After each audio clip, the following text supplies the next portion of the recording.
What's going on, everybody? This is Afro Think Tank. Today I'm just gonna give you guys an update on my catfish farm. So I got most of it done. I got the walls plastered and all things. Really important to get shit plastered, like for real.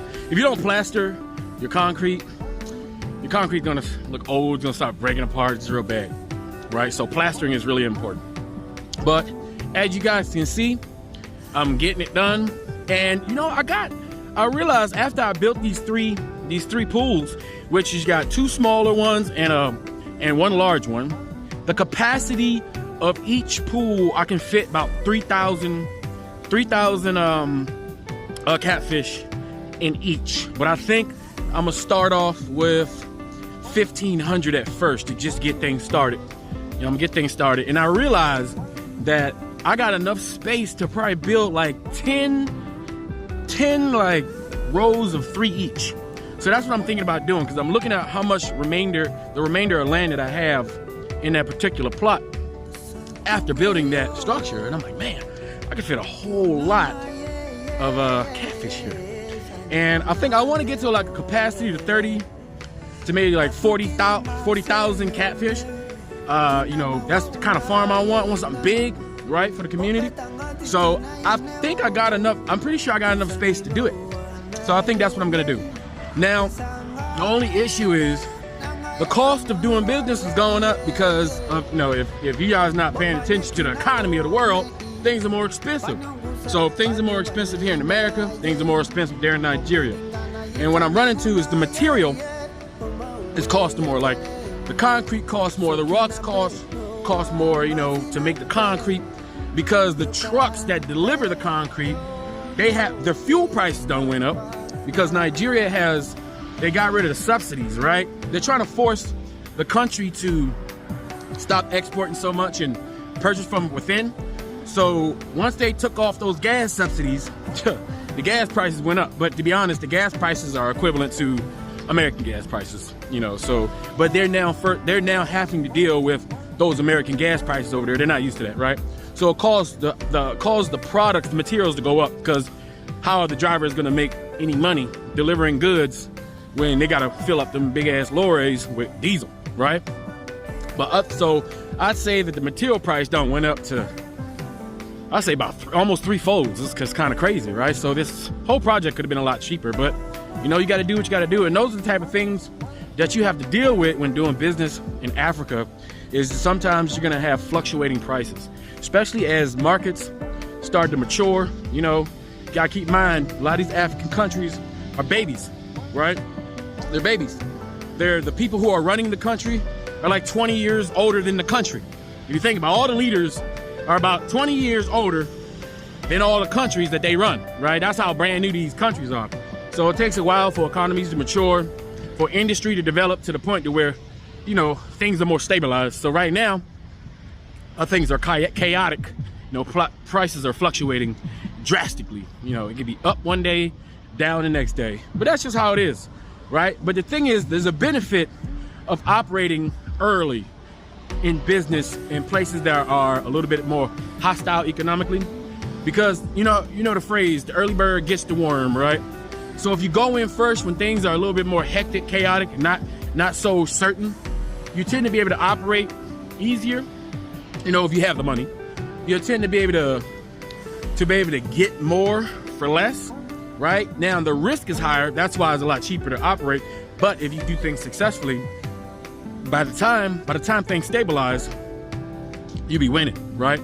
Like for instance, all the people that's going to Africa right now, all the people that's going to Africa to build a business, they may be having difficult times, but they're gonna reap the benefits in 10 years once these African countries stabilize and prices become normal and their currencies start to rise and start to compete with some of the major currencies.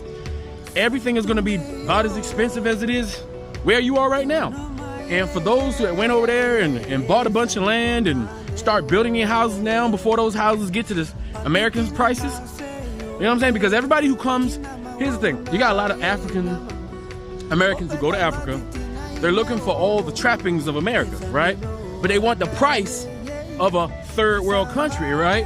They want the third world country price but they want the African American, they want the American, instead. They want all the things America has to offer. And the thing is, it don't work that way, right? The ones that go first, you're gonna have to deal with lacking certain things. Or if you want those things, you're gonna have to ship it yourself. Or you're gonna have to pay extra money for it, right? To get everything over there. But when you set up early, when you operate early when things are chaotic, when things calm down, you'll be the one reaping the benefit of a great economy with an already established institution that you established a few years ago when things were rough, right? Because, when things get better, that's when everybody's gonna wanna flock. Everybody's gonna wanna flock over there, right? But imagine this, let's say you do something to prepare for the eventual flock of the diaspora going to Africa, to whatever country you go to. Let's say you prepare, maybe you built the hotel, or maybe you build in like a resort village, or maybe you're in food and you want to produce some food, or maybe you want to, get into some sort of industry training, right? And you set up the foundation for that. Like, there's all sorts of things that you can do to get ready for the influx that's gonna come in a few years if you're really about that life, right? But if not, you wait like everybody else or go to Kenya, right? Because a lot of people who's not really ready to be, they're not really ready to be, pioneers or whatever. They go to countries that's a little bit more easier, a little more closer aesthetically, and have all the things that America has, like Kenya, right? Kenya is like kindergarten, right? Nigeria is grad school, all right? That's what it is. It's the truth. It's just not, but the benefit of Nigeria, when I get that, that doctor's degree, is gonna far outweigh any comforts I could have went going to Kenya. Even though, of course, going to Kenya, you can still do the same thing if that's what you want to do as far as like industry. But most people who go into Kenya, they want to go because it has all the American trappings, right? That's what they say, right? So all I'm saying is, just, when you go there, be careful. Remember, the price is going to fluctuate. As you can see, I'm still doing my thing. Now I done ran out of money, so I got to wait because I got to do the plumbing next, right? And then I got to plot and plan my next set of 3 pools, which I'm going to do. You see, when I go there, I'll show you guys, because there's a few more things I want to set up there. And I actually want to go buy the fingerlings myself. I want to go. So, of course, when I do all that, I'll show you guys. I'll make videos for you guys so you can see my process. I keep telling you, I'm a regular dude. Like, I ran out of money. Now, it cost me a G to make what you saw there. A G. All right, so just think about, okay, a G with the prices being about 3 times double, right now in the rural areas of Kitty State, Nigeria, you can kind of gauge how much it costs to do certain things. That's what I'm trying to do. Give you a little idea of, how much shit costs, in real life.